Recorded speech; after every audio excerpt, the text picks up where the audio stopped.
Oi, irmãos, amigos. Nós vamos falar apenas um assunto sobre Jesus, sempre sobre Jesus. Eu recebi uma pergunta de um amado irmão sobre qual ponto, qual partida começou a igreja. Se a igreja começou antes de Jesus morrer ou depois, né, da cruz. A igreja começou após a cruz. Explicar por quê. Antes da cruz, Jesus estava sobre a lei de Moisés. Então ele ainda estava sobre os ritos judaicos e ele não podia se desviar disso, visto que ele veio para os judeus. Quando houve a rejeição do povo judeu a Jesus, ele se voltou para os gentios, primeiro para os judeus, como diz o apóstolo João. Veio para os que eram seus, mas os seus não o receberam. Mas a todos quanto o receberam, deu-lhe o poder de serem feitos filhos de Deus, a saber os que creem no seu nome. Logo, todos aqueles, não importando se era gentil ou judeu, que se voltam para Cristo passam a ser igreja. Isso começa depois da cruz.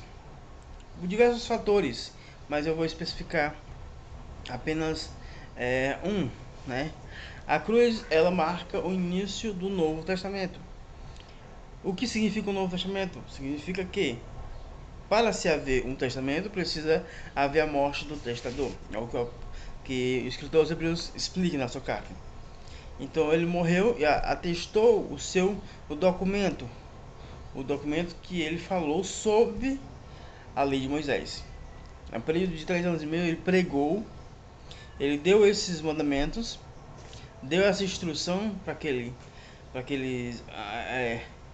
povo, para aqueles discípulos, certo? Algumas sínteses do Velho Testamento, outras ampliações dos mesmos conceitos, né? E sempre direcionando para um foco principal, amar a Deus sobre todas as coisas e ao próximo como a si mesmo, sempre explicando isso em suas parábolas.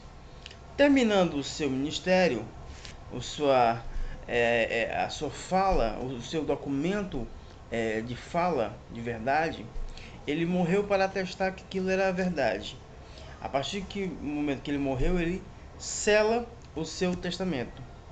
Então, a partir daí, começa um novo ciclo, visto que quando se muda o sacerdócio, necessário se muda a lei.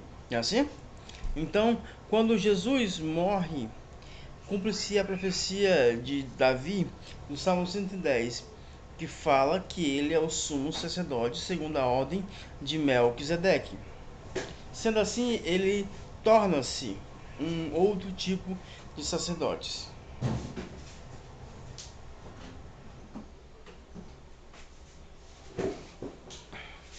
Se tornando esse outro tipo de sacerdote, anula-se o testamento anterior. Anulando-se o testamento anterior, ele já não tem peso de lei de condenação para nós. Então, a lei de morte foi cravada na cruz em Cristo, certo? Agora, o que passa a reinar já é o Espírito da Graça. E o que significa isso? Significa que a nossa dívida com Deus foi paga, vista que nós não poderíamos pagar, ele pagou em nosso lugar. Todo aquele que crer nele entra debaixo desse débito, certo? Todo aquele que crê nele entra debaixo desse débito.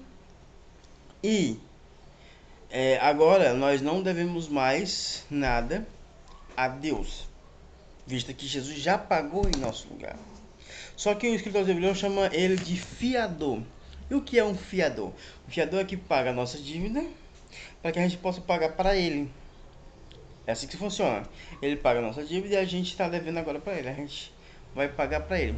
Só que a maneira como ele quer que a gente pague essa dívida é de uma maneira diferente. Não é daquela mesma forma da lei de Moisés. Não é daquele cumprimento daqueles ritos da lei judaica. Mas de uma outra perspectiva. A perspectiva da misericórdia. Como assim? Ele conta uma parábola que um homem foi perdoado de certa quantia, que era muito alta, e o seu senhor o perdoou. Esse mesmo homem, saindo da presença do seu senhor, mais à frente encontrou um homem que devia a ele uma quantia menor, muito inferior.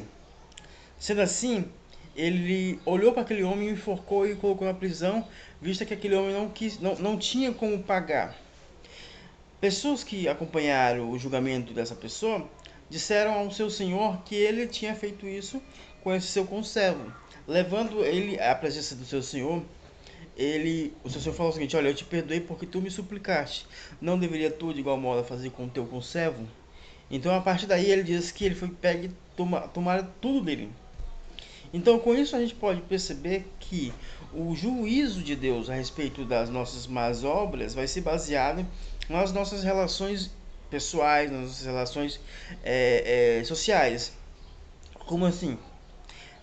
Como Deus nos perdoa em Cristo Jesus, a gente também devemos perdoar como fomos perdoados, amar como fomos amados. Assim como ele se entregou em nosso lugar, a gente deve se entregar no lugar dos outros. Não existe amor maior que esse de dar a sua própria vida em favor dos seus irmãos. É nesse quesito. Então, o que ele cobra de nós é aquilo que ele fez por nós. Basicamente isso. É difícil? Pode ser para alguns que se colocam num pedestal do egoísmo. Mas para aqueles que reconhecem a tamanha misericórdia que ele teve por nós, e aí o juízo que estava nos preparado, visto que a gente era pecador, e o apóstolo Paulo disse que nenhuma carne perante a lei é justificável. Então, com isso, podemos ver o tamanho do amor que ele teve por nós. E baseando-se nisso, a gente deve basear as nossas relações tendo esse como crivo. Assim, as nossas relações serão trabalhadas, como ele disse, pede perdão ao teu inimigo por enquanto anda com ele, antes que ele te pegue e te coloque na prisão. Porque ele colocou essa ideia? É a mesma coisa nas nossas vidas sociais. Então, a partir daquele momento começa o Novo Testamento. Vista que tudo que eu falei aqui, você observa que há um contorno diferente do Velho Testamento. A forma como se age aqui é diferente do Velho Testamento. Lá era baseado na lei de Moisés, nos ritos que você deveria cumprir, tudo aquilo. Tinha que fazer todo aquele aparato para poder, vamos dizer assim, para agradar a Deus.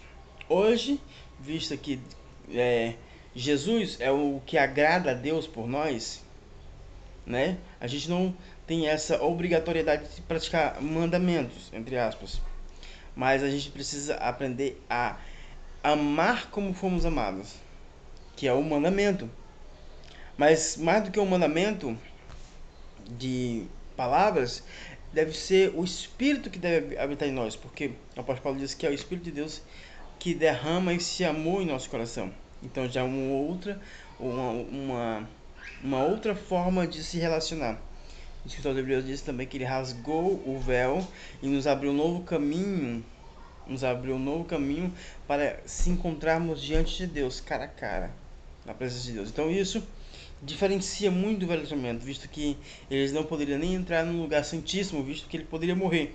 Nós, ao contrário deles, a gente é chamado à presença de Deus, a cara. Então, é superior em muitas coisas.